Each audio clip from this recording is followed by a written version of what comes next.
আজকে আমরা যে হেয়ারটা দেখাচ্ছি খুব স্পেশাল একজন ক্লায়েন্ট আমার।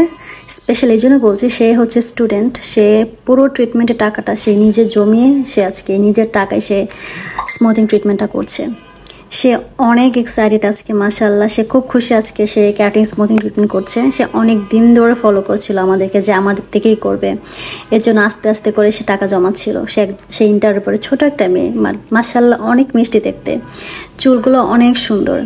চুল ট্রিটমেন্ট না করলেও হয়তো বা এমনটাই সুন্দর লাগতো, বাট সে আমাদের দেখে দেখে তার ফ্রেন্ডদেরটা দেখে দেখে সে শখ হলো করবে, আর সে আমাদের থেকেই করবে। অনেক দিন ধরে ওয়েট করছিল।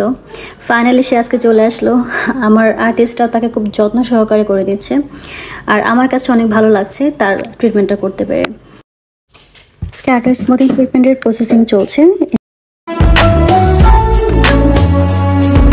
আর ক্যারাটিন স্মুথিং ট্রিটমেন্ট অনেকে বলে ফ্ল্যাট হয়ে থাকে কিনা, না। Keratin smoothing treatment natural look থাকবে, একদম ফ্ল্যাট হয়ে পড়ে থাকবে না, দেখতে অনেক সুন্দর লাগে। Keratin smoothing treatment almost complete. Wash করা হচ্ছে, দেন ড্রাই করা হচ্ছে।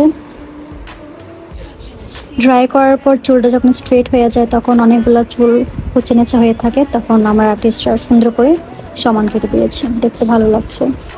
জাস্ট সি হার হ্যাপিনেস, মাশাআল্লাহ। ও যখন ওর চুলটা দেখছিল ওয়াশ করার পর, ড্রাই করার পর, ও এত বেশি খুশি ছিল ওর চুল দেখে। মাশাআল্লাহ, দেখতে পাচ্ছেন ও কতটা খুশি ওর চুল নিয়ে। আর চুলটা মাশাআল্লাহ অনেক সুন্দর হয়েছিল, অনেক সুন্দর হয়েছিল, আর ওকে অনেক স্যুট করেছে। খুব সুন্দর লাগছিল দেখতে ওকে, খুবই হ্যাপি ছিল ও, এত হ্যাপি ছিল আমাদের ভালো লাগছিল। জাস্ট সি, হেয়ারটা অনেক সুন্দর হয়েছিল, আর ওকে দেখতে অনেক মিষ্টি লাগছিল, অনেক সুন্দর লাগছিল ওকে।